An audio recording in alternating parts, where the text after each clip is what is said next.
cheiro grande para tu. Ai, Voltamos. besteira. Ai, Valdir dizendo que adora me ouvir. Pois tá, viu? Ele é assim, ele é fofo. Ó, só abrindo parênteses para falar de Valdir, enquanto o pessoal vai entrando. Tá, tá Valdir bom. fez mestrado comigo e ele é uma das pessoas, e isso é sério.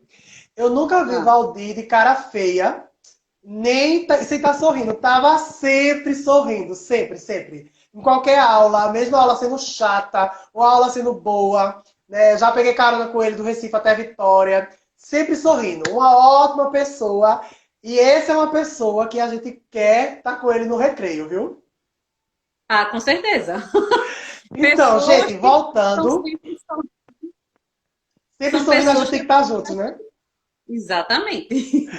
Então, vê só, pessoal, a gente encerrou com a pergunta de Valdir, que ele disse assim, Joelma, vocês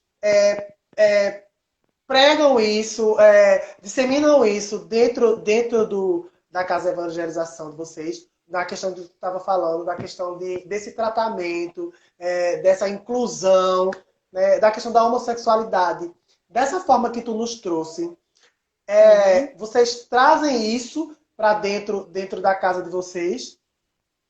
Sim. Inclusive no meu grupo de evangelizandos, né, os adolescentes que eu evangelizo, eles, ano passado eu pedi a eles que eles dissessem quais temas eles gostariam que nós pudéssemos conversar, que eu nem chamo de aula, eu chamo de uma conversa nossa acerca do espiritismo para eles, que eles possam tirar dúvidas. E um dos temas que eles pediram foi exatamente a respeito da homossexualidade. Dentro do meu grupo, eu tenho, né, homossexuais, tenho pessoas que identificaram-se como transgênero também. Então, é um grupo diverso, que tem alguns conflitos, né? Porque Como todos, não você, é? como. Oi? Como todos os grupos têm, né? Porque só te Exatamente, atrapalhando, e me exatamente. desculpa, é porque a gente tem que ver que cada pessoa ela traz a sua verdade, não é? Ela tem a influência do meio em que ela vive e também ela traz a verdade de onde ela vive. E às vezes essa verdade ela é carregada de preconceitos. Desculpa, continua, Joelma. Nada, sem problemas. Então, eles pediram para que eu falasse a respeito da homossexualidade. Inclusive, o presidente ficou até preocupado. Mas como é que vai ser? Fala, digo, deixa eu passar o meu material, você dá uma olhada e depois me dá o feedback. Boa noite, Luciana. Então, é, olhou-se o material e disse, não, tá tudo certinho, tudo tranquilo, pode dar.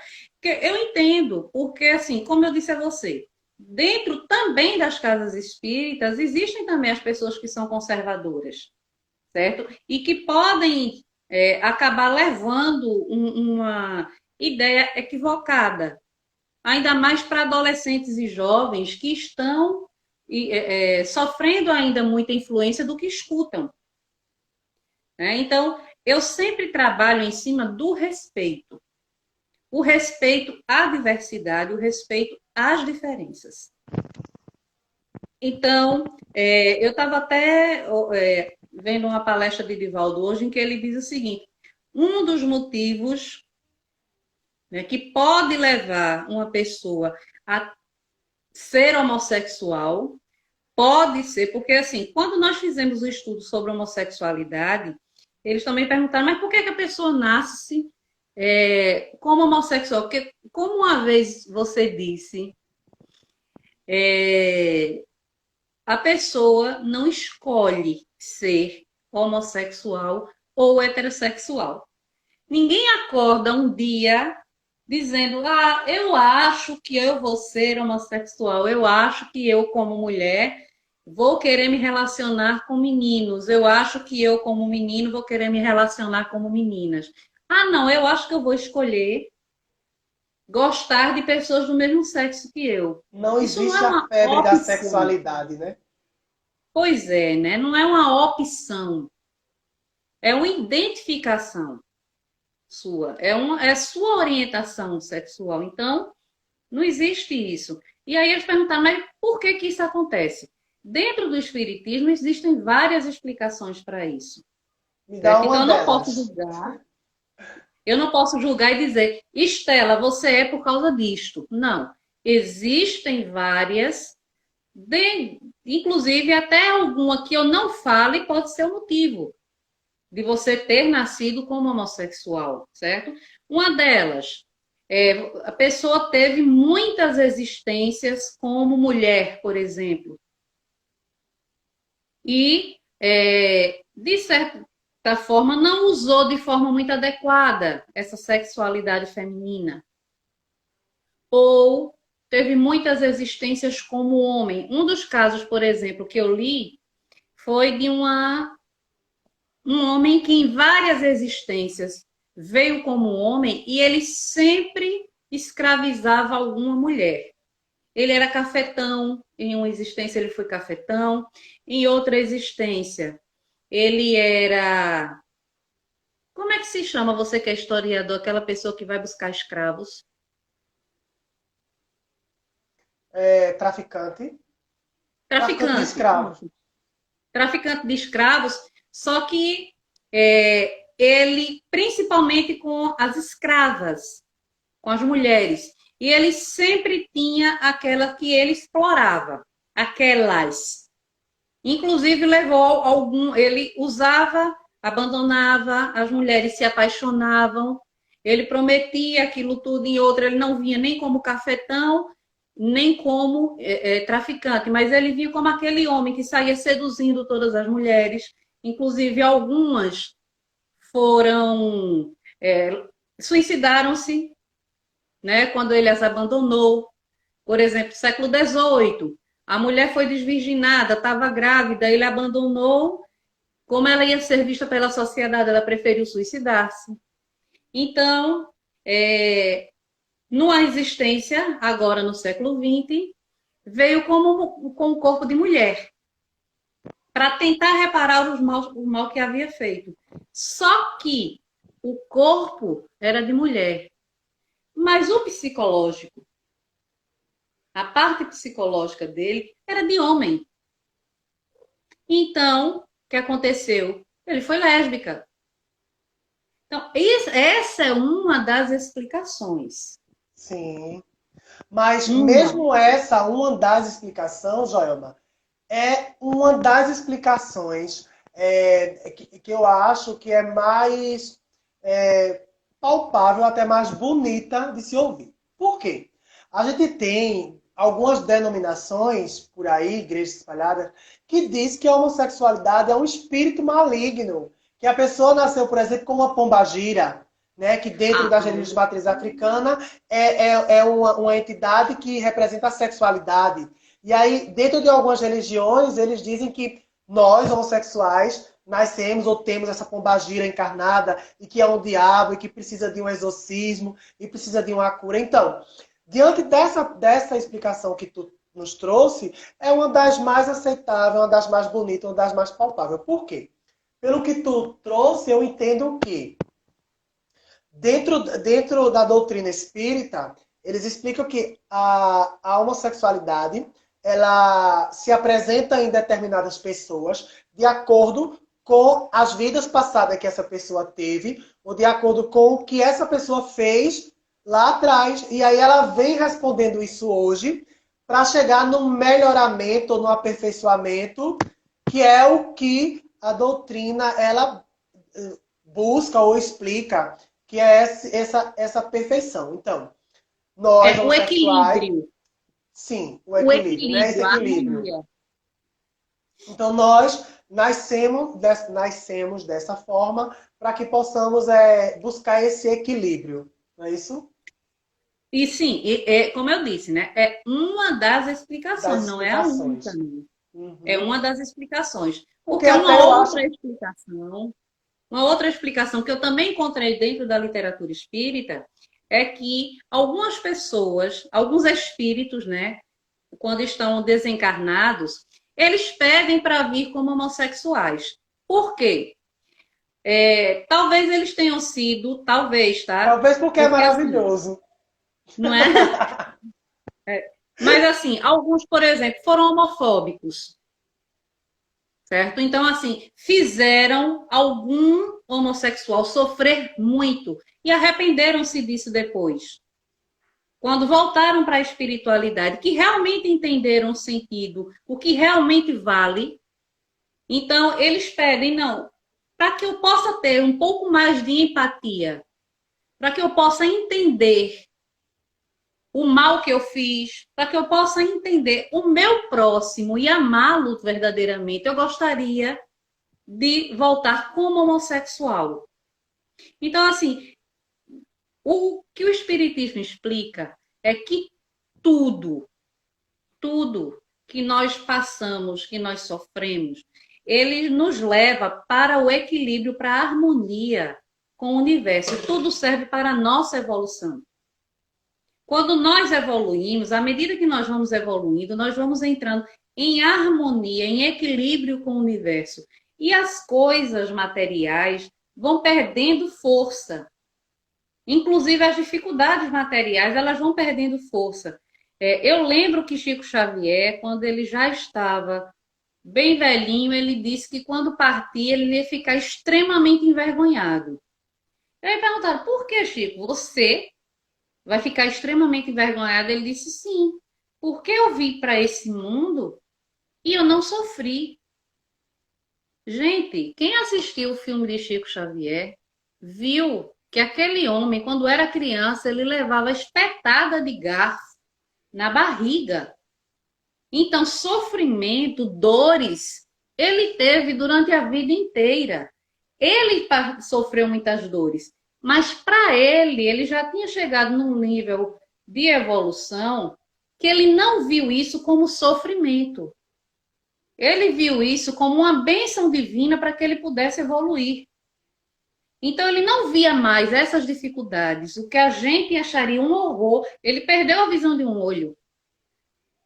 A madrinha dele espetava ele com um garfo. Ele foi perseguido, ele foi caluniado. Mas ele, nada disso ele viu como sofrimento. Ele viu como uma bênção de Deus para a sua própria evolução. Então, é isso. O Espiritismo nos ensina que tudo que nos sucede é para que seja melhor. É para que nós possamos ficar melhores. Então, tudo vai em como nós enxergamos as dificuldades e como nos portamos perante ela. Com relação à sexualidade, da forma que nós se vivermos da melhor maneira possível, o que é que o Espiritismo orienta que não aconteça? Porque o Espiritismo não proíbe nada. Sim. Tem algumas religiões proíbem, né? É muito comum a gente ouvir: você quer uma cerveja? E a pessoa responde: não, eu não bebo porque minha religião não permite. O Espiritismo ela não proíbe nada, mas o Espiritismo te mostra as consequências de tuas escolhas. Se você resolve usar crack, por exemplo, espiritualmente falando, como é que você pode ficar? Não é como você vai ficar, porque a gente não pode julgar nunca ninguém. Mas como é que você pode ficar, espiritualmente falando? Os desequilíbrios que você vai ter, que você vai buscar usando o crack. Você vai desequilibrar seu corpo, você vai desequilibrar seu emocional, você vai desequilibrar a mente fisicamente e você também vai desequilibrar o seu espírito. Então, estes desequilíbrios vão te trazer consequências no mundo espiritual e para as próximas existências suas. Então, você escolhe se você vai ou não vai usar crack. Também não é que o Espiritismo diz: você pode usar crack, está liberado, use o que você... Não. O Espiritismo diz o seguinte: você tem seu livre-arbítrio. Você tem o seu livre-arbítrio. Você pode fazer tudo que você quiser, mas nem tudo convém que você faça, porque vai fazer com que você entre em desarmonia. entre em desequilíbrio. E para você reestruturar, para você reequilibrar-se novamente, vai dar muito mais trabalho do que você simplesmente seguir nesse caminho, seguir nessa marcha. Bem, sim. Também eu vejo, Joelma, que vocês são um grupo. Grupo não, que grupo resume muito quem são É, vocês, né? Vocês são uma religião que acolhe muito e que primam muito pela caridade, isso, né? Eu lembro aqui, por exemplo, a campanha do Quilo, não é isso? isso, E todas as obras de caridade que vocês fazem.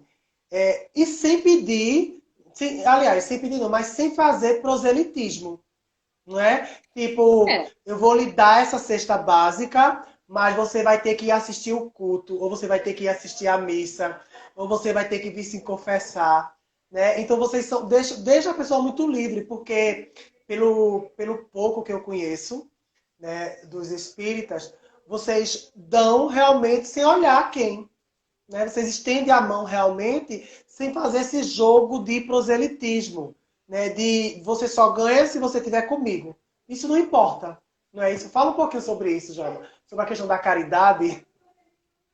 olha, a caridade é o que nós dizemos que a caridade é a fé em movimento.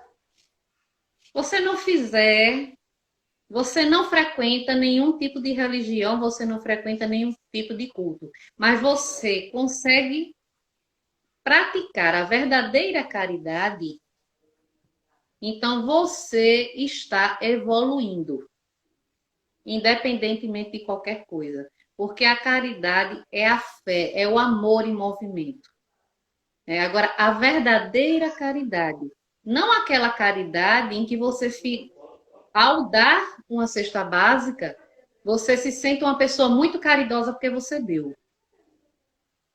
Porque a verdadeira caridade, ela não é assim. A verdadeira caridade, Ela não é ela vista, né? ajuda. Além de não ser vista, ela não pode servir para inflar o seu orgulho, o seu ego próprio. Porque tem pessoas que nem fazem propaganda, mas eu digo isso porque isso já aconteceu comigo, né? De assim, dar uma coisa a alguém e depois ficar me achando, meu Deus, como eu sou caridosa. Então, naquele momento, aquela caridade não serviu. Serviu para eu me sentir caridosa, mas para meu crescimento não. Porque a caridade de verdade, ela é feita, a pessoa depois nem percebe o que fez. Nem se apercebe, nem lembra. Por exemplo, eu lembro agora de Irmã Dulce. Teve um pai de santo que ele disse que nunca vai esquecer o que Irmã Dulce fez.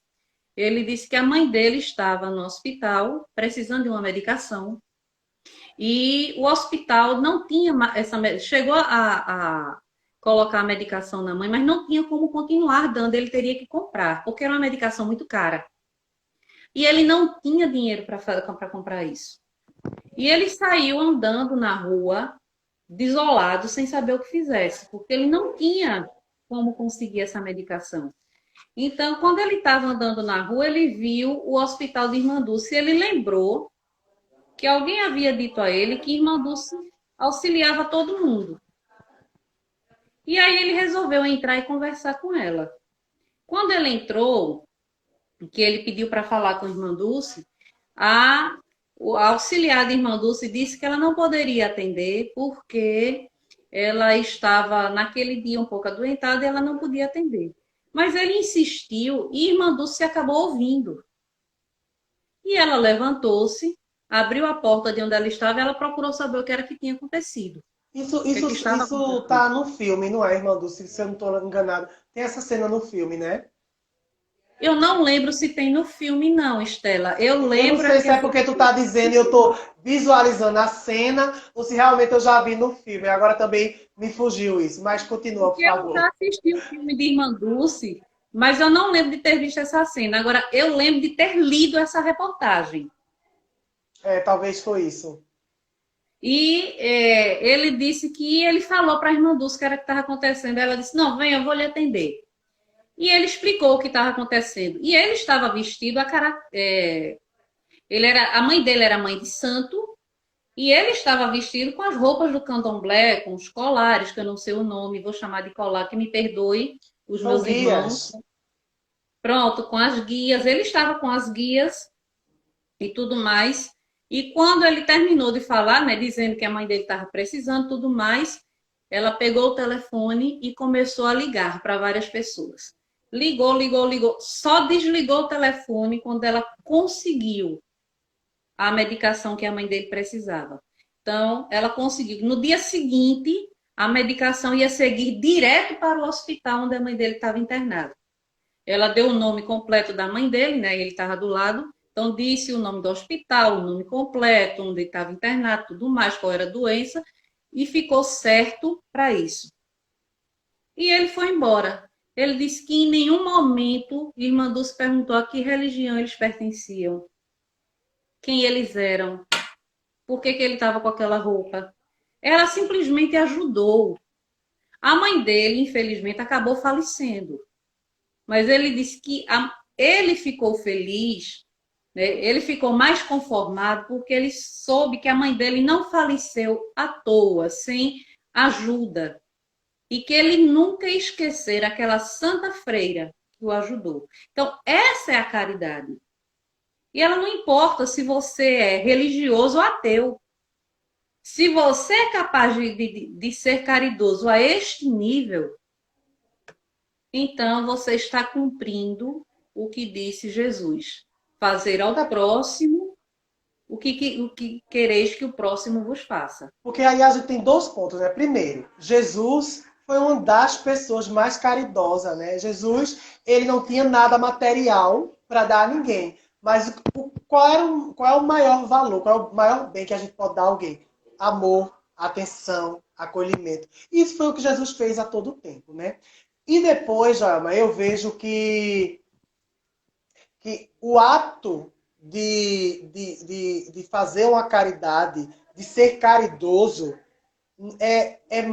você é mais um bem para você do que para o outro, né? Quando eu sou caridoso, eu não estou fazendo um bem mais para o outro, mas sim para mim, né? Quando isso é real, quando isso é verdadeiro, quando isso vem do coração, né? É uma espontaneidade, não uma obrigação. Ah, eu vou dar porque eu sou caridoso, ou porque eu tenho que ser caridoso para atingir um nível, né? Aí, sei lá, extracorpóreo, um nível mais alto, né? Ou alguma coisa do tipo. Não, mas a caridade, quando ela é feita espontaneamente e com amor, isso volta para você, né? Não fica só na pessoa, mas volta para você, né? É isso, não é? É a lei do retorno, né? Newton chamou de lei de ação e reação. Nós espíritas chamamos de lei do retorno. E nós dizemos que, assim, o bem, a pessoa que faz o bem é a primeira pessoa a ser beneficiada.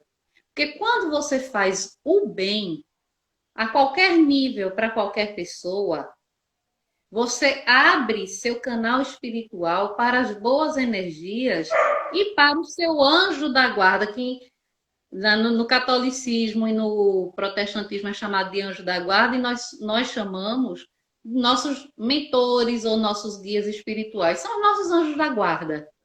Aquele espírito desencarnado que está ao nosso lado para nos ajudar em nossa evolução espiritual. Ele não está do nosso lado para dizer se eu devo ou não devo pintar meu cabelo de loiro. Ele não está para isso, não. Ele está do meu lado para me inspirar bons pensamentos, bons sentimentos e boas ações para me auxiliar na evolução espiritual. Ele está ao meu lado para me ajudar, para me dar força e conforto nas dificuldades.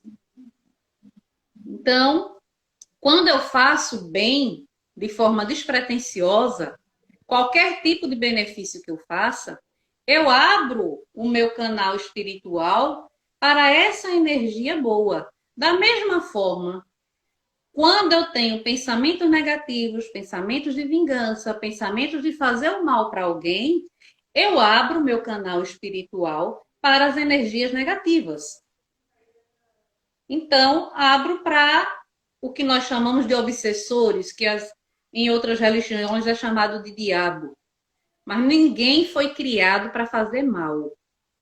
Só que, como nós tivemos diversas encarnações, se hoje, nessa encarnação, nós ainda erramos com os nossos semelhantes, imagino o que nós fizemos no passado, em outras encarnações, quando éramos ainda mais ignorantes. Pois é. Então, acabamos arrumando alguns inimigos que estão desencarnados e estão ali, atrás. Eu estou aqui, viu? Qualquer vacilo seu, eu estou do seu lado, para lhe empurrar. São nossos irmãos que, nós dizemos, são nossos irmãos doentes. Doentes porque eles não nos perdoaram. Isto não significa que eles são maus e nós que somos bons. Se eles não nos perdoaram, é porque algo nós fizemos a eles. Né? Alguma coisa nós fizemos. Não é que eles sejam maus. Acontece que quando nós não aprendemos a perdoar, nós adoecemos. Todos nós. Se você encontra com alguém que te fez um mal muito grande e que você não conseguiu perdoar essa pessoa, quando você encontra com ela, o que é que você sente? Dá um mal-estar, uma ânsia de vômito, o coração acelera. Se você tiver pressão alta, a pressão sobe. Isso é o quê? É um mal que você está se fazendo por não ter conseguido perdoar aquela pessoa. Não é mais o mal que ela te fez que está te fazendo mal. É você que está se fazendo mal pelo não perdão. Então, esses obsessores, que são irmãos nossos, para quem nós fizemos alguma coisa ou induzimos ao erro de alguma forma, que são nossos obsessores, eles estão por aqui, nos rondando.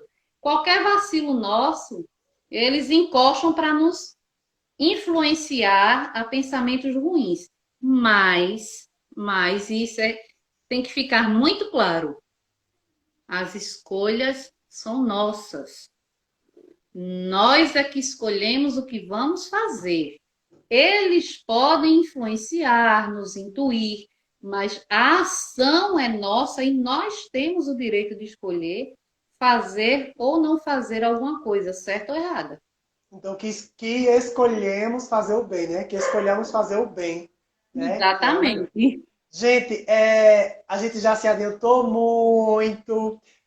Se vocês tiverem alguma pergunta para fazer, faz pergunta. Se eu já não ler, Isabela está aí ligada. Isabela vai repassar as perguntas para a gente ou para a própria Joelma, né?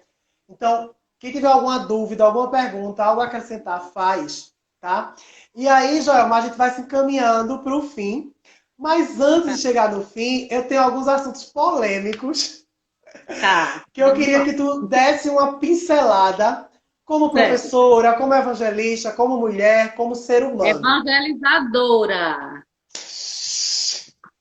Como evangelizadora. Quem escreveu o evangelho. Obrigado pela correção. E olha, gente, que ela já tinha me corrigido antes, viu? Então, como evangelizadora, também. Eu queria que tu comentasse alguns temas polêmicos que nós tivemos agora recentemente, né? Primeiro, eu vou te dar mais ou menos 3 minutinhos aí para tu comentar cada um deles. Tá. O primeiro, o Dia dos Pais com o Tami. Olha, tudo que é diferente traz medo, né? A questão do Tami é o que nós estávamos falando sobre o preconceito. Então, muitos homens sentiram-se ameaçados pelo Tami. Porque se Tami pode ser considerado um pai, então o que é que eu sou? É aquela questão, o que ameaça e que não ameaça. Cada um é cada um. Tami ser um homem transgênero não tira o valor dos homens que são homens biologicamente também. Então, é questão pura, simplesmente preconceitual. Preconceito. Inclusive, eu vi uma pessoa, não é preconceito, é questão de valores. Qual foi o valor que Tami destruiu? Qual foi o valor familiar? Quais são os valores familiares? Respeito, amor, união, harmonia. dedicação. Qual destes valores o Tami desconstruiu? Nenhum. Nenhum, né? Nenhum. Nenhum. Então, o Tami não desconstruiu nenhum valor familiar. Aí a questão aí aquela coisa, é a minha masculinidade, a minha macheza que foi ameaçada porque uma pessoa que nasceu mulher pode ser chamada de pai. Para mim não haveria problema nenhum em dizerem que Estela Sarra é mãe, mas nasceu homem. Adotou uma criança, é mãe. Sem Verdade. problema. Só fazendo um comentário, eu não vou dizer quem foi, porque eu não sei se a pessoa gostaria de ser citada, né? Mas Evita. é, um dos amigos que eu converso muito com ele, principalmente quando eu estou cortando o cabelo, Hum. ele disse assim para mim que ele entendia, não era preconceito, mas ele achava que, por exemplo, por que a Natura não colocou Paulo Gustavo para colocar? Porque Paulo Gustavo é gay, mas era homem. Aí eu disse, exatamente aí. Esse é o diferencial. Por quê? Paulo é homem porque você vê ele como homem, então ele poderia ser pai, porque antes ele não era uma mulher, você não via ele como mulher, você vê ele como homem, e ele é cis homossexual. Mas o Tami, antes era a Tami, ela era lésbica, então ela poderia ser mãe. Mas ela não pode hoje ser pai depois de ter passado pela transformação. E aí eu perguntei assim a ele, quando você olha para ela, você vê a figura de um homem ou de uma mulher? Aí ele fez de um homem. Eu falei, como é que você queria que ela fosse mulher? Como é que eu pego a figura hoje de Tami e digo que eu preferia que ela fosse na campanha do Dia das Mães? Não tem como, né? Fisicamente, olhando para ele, é homem, né? Se eu olho para ele e me apaixono, eu não estou me apaixonando, Por uma grosseiramente eu mulher. vou dizer, por uma vagina ou por uma mulher, mas sim pela figura masculina, Não. né? E aí, depois que eu completei isso, que eu dialoguei isso com ele, ele fez, agora eu estou entendendo, Nivaldo, é isso mesmo. Pois é. Isabel, tem uma live no Instagram da Juventude Espírita TJD, que é onde eu faço as lives, né, toda segunda-feira, Sim, gente, sobre a segue, missão dos tá? pais. Sobre a missão dos pais, onde nós falamos um pouco sobre isso também. Realmente, nós falamos a respeito dos pais que são como Tami, né? Os homossexuais, os que adotaram crianças e que são pais, São pais. efetivamente. Ah, e sigam, gente, tá? É @Juventude Espírita sem acento, TEJD. Toda segunda às É, 6h15. Isabela, coloca aí nos comentários, o pessoal ver. Exatamente. E aí a gente acaba com esse preconceito quando a gente discute, quando a gente faz o que a gente está fazendo aqui, Jama. Né? Informando para as pessoas. Né? Não é um trabalho de autopromoção, mas sim de informação. Né? E aí quando você senta Exatamente. com alguém, você diz, ó, não, fulano, é assim, o olhar é esse, a visão é essa. Aí você começa mudando a visão da pessoa e a pessoa passa a ter outro tipo Postura. de postura, exato, né, em relação ao tema. Outra coisa que eu quero que tu comente também, esse é um pouquinho mais polêmico. Polêmico safado também, né, que esses dias a justiça, deixa eu até beber um pouco d'água, Bebo. é, mandou investigar, foi o Ministério Público, Valdomiro, porque ele estava vendendo feijões santos por R$ 1.000 para curar o Covid. E aí? Tu comprarias? Não. Olha o deboche. Não, não compraria. Porque assim, é extorsão, né? É extorsão. Está extorquindo e ainda está abusando da fé alheia. É literalmente o comércio da fé, né? É o comércio da fé. A única coisa que Jesus condenou, o comércio da fé. Você olhar durante toda a vida dele, a única coisa que ele condena é a comercialização da fé. Então, quando você coloca feijões, água mágica, vassoura não sei da onde, a lama não sei de onde, porque eu já vi de tudo, tá? Tudo isso que eu estou falando é porque eu já vi. A lama não sei de onde. Tudo isso, no espiritismo, nós temos a água fluidificada. A água fluidificada é uma água que é energizada, pode ser energizada por um médium ou pode ser energizada diretamente pelos espíritos. É uma garrafinha de água que você leva para a palestra pública, ela fica lá, ao terminar a palestra você leva de volta para casa. Não é comercializada, não existe comércio. Você leva uma garrafinha como essa aqui, que está aqui do meu lado, coloque seu nome para você não confundir com as outras, você não acabar pegando a garrafinha de outra pessoa. Você coloca seu nome, leva para a palestra pública, entrega a alguém, ela vai ser fluidificada. O que é que vai ser fluidificado?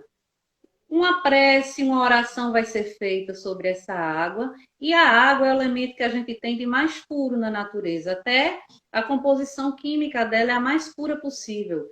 Então, ela absorve a energia do ambiente. E você leva para casa, você fica tomando essa água fluidificada, que vai te auxiliar em momentos que você vai tomar água fluidificada, faça uma prece para potencializar os efeitos. Não é que vai curar você de uma doença, mas vai te auxiliar, abrir o canal espiritual para que você possa dar abertura para a cura. Não necessariamente a cura do corpo, mas a cura do espírito, que é muito mais importante. Muito mais importante que a cura do corpo. Então, venda de feijão, venda de água Vassoura. benta. Tu já sabia que eu já vi até vassoura sendo varrida para varrer os pecados, Vassoura, sendo caneta. vendida para varrer os pecados da sua casa. Já vi vassoura, caneta, lama. Lama. Depois, Joelma, depois do lenço usado e É, dado aos fiéis, qualquer coisa é coisa, né? é. E aí, agora, mais recentemente, nós temos o caso da menina de 10 anos. E assim, a quantidade de cristãos, né, que estavam lá chamando a menina de assassina aqui na porta do hospital em Recife. Olha, E aí, o, Joelma, o espiritismo na questão do aborto o, e nessa questão, e aí? o espiritismo é contrário à legalização do aborto. No nosso país, nós já temos uma legislação que permite que você faça aborto em 3 situações. A primeira situação é quando a vida da mãe corre risco. Sim, Por exemplo, se nós temos uma gravidez tubária. O que é uma sim. gravidez tubária? A fecundação ela ocorre na tuba uterina. E o óvulo fecundado, ele é levado por uns pelinhos que tem dentro da tuba até o útero, para que ele possa se fixar e acontecer de fato a gravidez. Aula de biologia, hein, gente? Acontece, Presta atenção. acontece que em alguns casos o óvulo não faz esse caminho. Ele gruda na tuba mesmo. Só que a tuba, diferente do útero, ela não se distende, ou seja, ela não estica para acolher a criança. Então, quando o médico percebe que a gravidez está ocorrendo na tuba uterina, ele tem que fazer o aborto. Ele tem que fazer o aborto. Porque se ele não fizer, vai morrer mãe e criança. Primeiro que você não vai ter o desenvolvimento da criança. E quando chegar no limite do tamanho da tuba, você não tem, você tem que não é mais o óvulo, ali já é o feto, mas não tem formação nenhuma ainda, não tem braços, pernas, essas divisórias ainda não tem.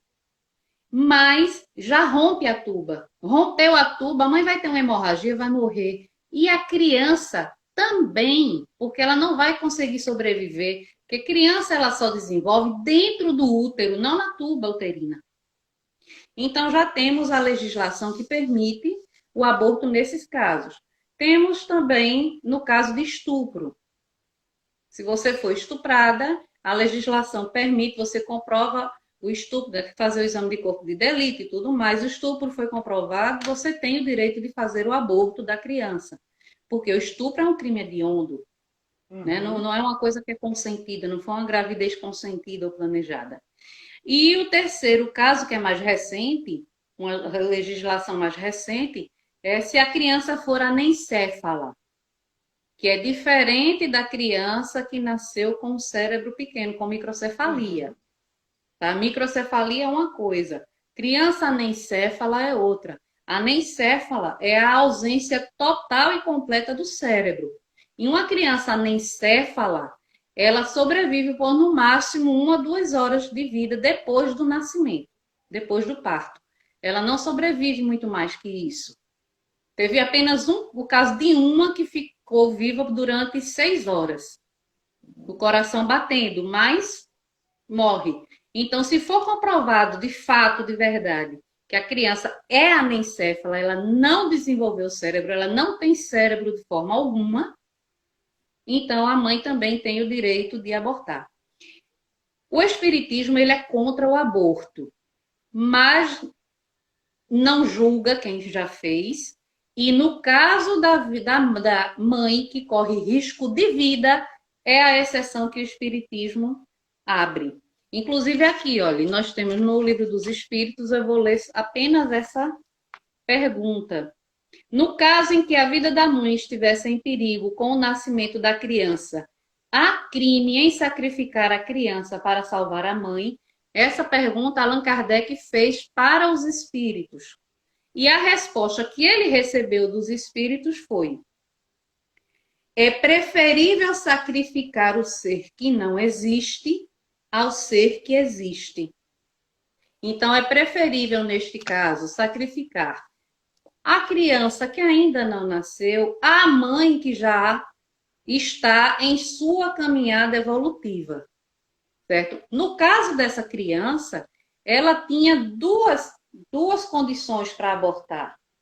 Ela foi estuprada e as pessoas, esses cristãos aí, pegaram-se única e exclusivamente a isso, ao fato dela ter sido estuprada. Esqueceram-se que ela só tem O 10 risco. anos. Com 10 anos, muitas meninas morrem durante a gestação. Porque o corpo não está formado, então ela corria risco de vida. Então, neste caso, por ela estar correndo risco de vida, não tem o que se pensar. Então, não é cristão. Inclusive, eu vi um rapaz dizendo: a Igreja Católica não abre nenhuma exceção para o aborto. Então, se você está a favor do aborto desta menina, você não é católico. Está errado. Porque no caso de risco de vida para a mãe, a Igreja Católica aceita sim o aborto. Até porque seria insano, por exemplo, na gravidez tubária ou até uma gravidez de uma Pois criança é. de 10 anos. Ela tem que morrer? Você está dizendo que ela tem que morrer e ainda talvez ela e a criança morrerem? O aborto não é uma coisa, ninguém aqui está defendendo aborto, tá? Eu não estou defendendo o aborto, porque eu sou contrária à legalização do aborto. Eu não estou defendendo o aborto. O espiritismo não defende o aborto. Mas o que nós estamos defendendo é o direito dessa criança de poder viver. De poder viver. Isso é o que está sendo defendido. Certo? Então, não tem o que Concordo, se pensar. concordo plenamente contigo, com as posturas, né, com o que tu colocou, mas eu, diferente de Joelma, eu sou a favor da legalização do aborto, né? Lógico que isso vai ter leis, vai ter coisas a ser feitas e a ser seguidas também, como tem já nesses três casos, né?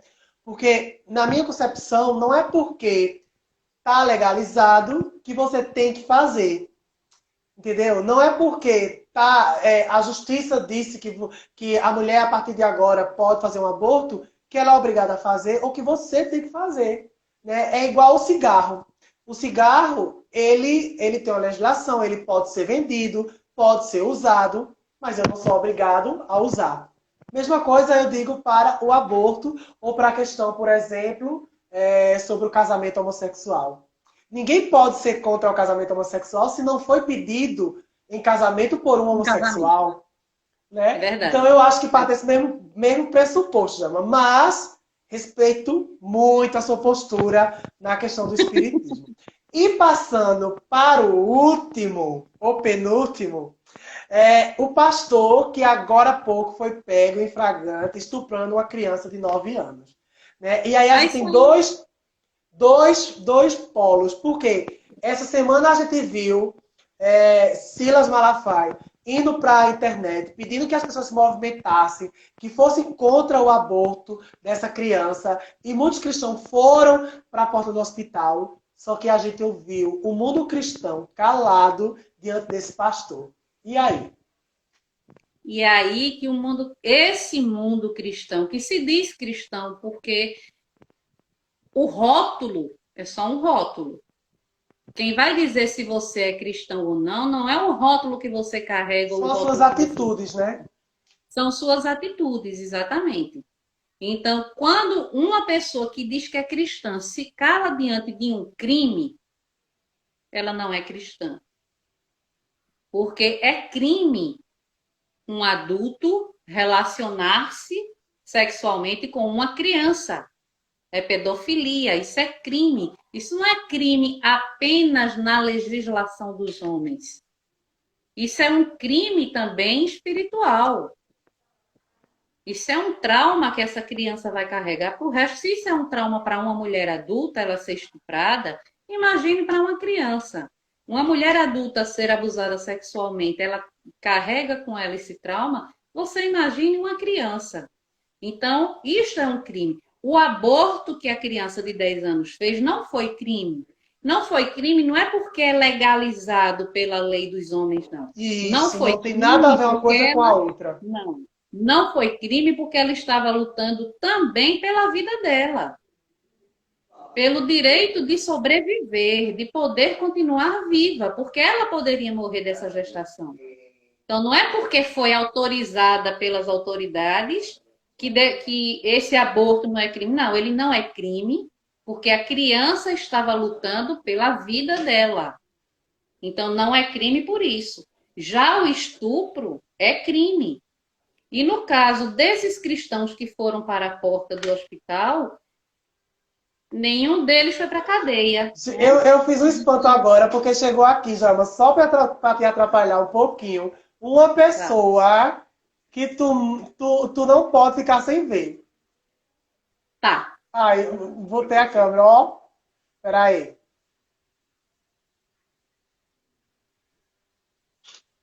Beijo, Ah, beijo, Wanderson.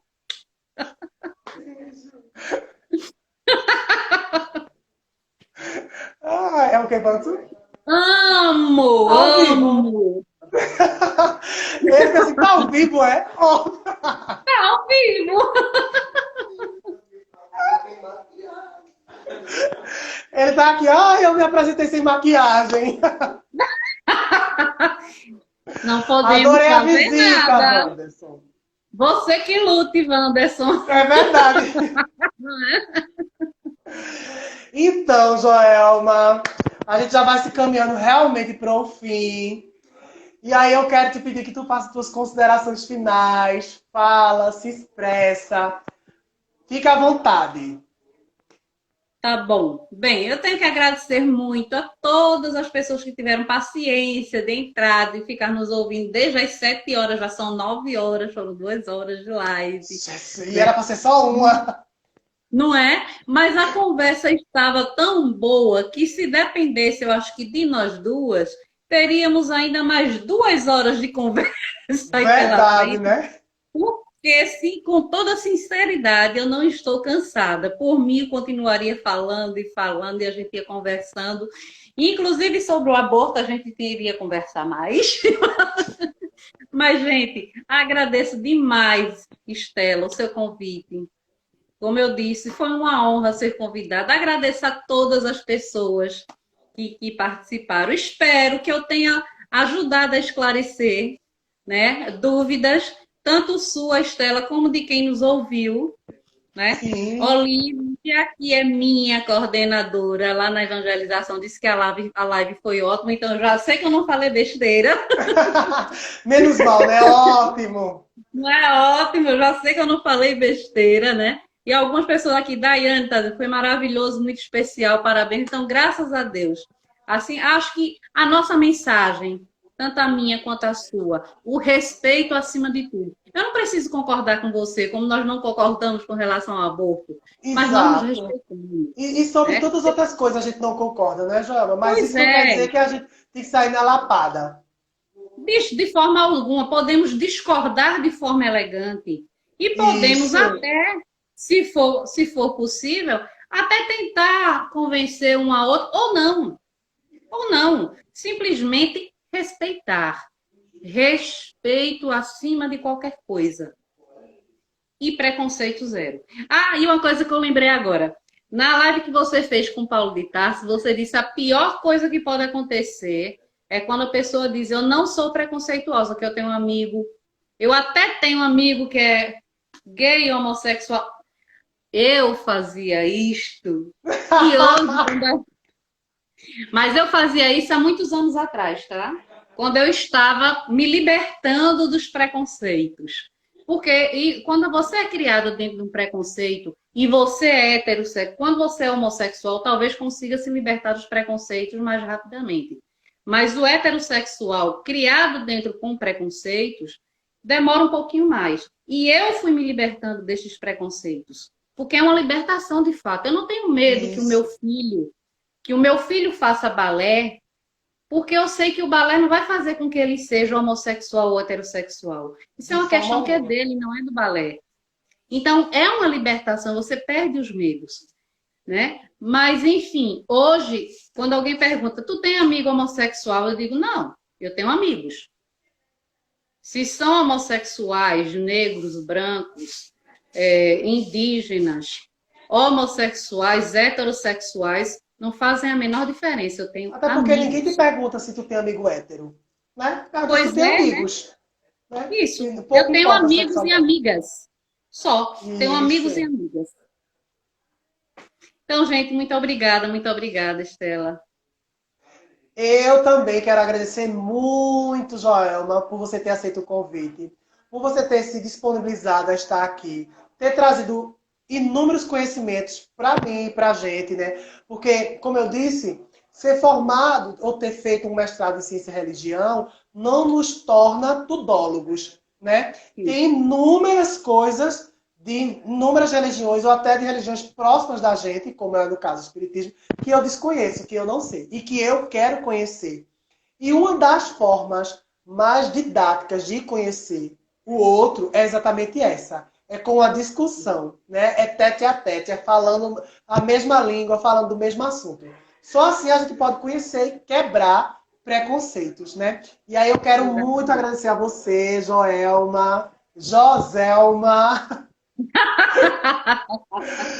por ter estado aqui essas 2 horas. Também não estou cansado.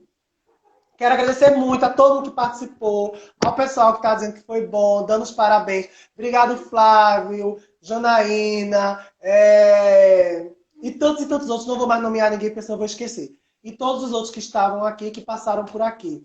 Muito obrigado. Quero dizer, sigam Estela, certo? Me sigam muito, curtam as fotos, que são belíssimas. Minhas maquiagens São. são lindas, porque são feitas por Sodré. Ó, São. Everton Belíssimo. Sodré.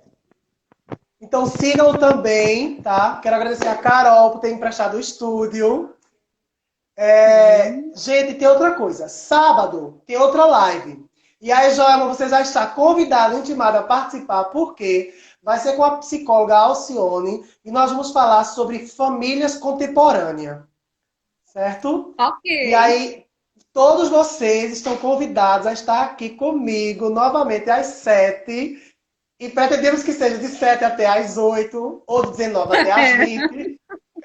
Podemos estender um pouquinho mais, mas é às 19 horas. Então, espero todos vocês aqui. Gente, obrigado. Foi um prazer discutir isso com vocês. Joelma, obrigado. Beijo, Estela. Ah, gente, antes que eu esqueça, o Tabernáculo Joana d'Arc e o Tabernáculo Joana d'Arc não está fazendo campanha do quilo por conta da pandemia e tudo mais, mas está recebendo doações de segunda a sábado. Não tenho certeza se no domingo também está, mas de segunda a sábado eu tenho certeza. De 8 às 12, lá na sede do Tabernáculo Joana d'Arc, vocês podem ir e levar o que vocês puderem, 1 quilo de alimento, uma cesta básica ou dinheiro, o que vocês puderem, porque nós temos 100 famílias cadastradas e que dependem dessa ajuda nossa, tá certo? Era só isso. E nos sigam a Juventude Espírita no Instagram. Isso mesmo. Gente, beijo, foi um prazer. Tchau, tchau. Beijo, pessoal. Tchauzinho.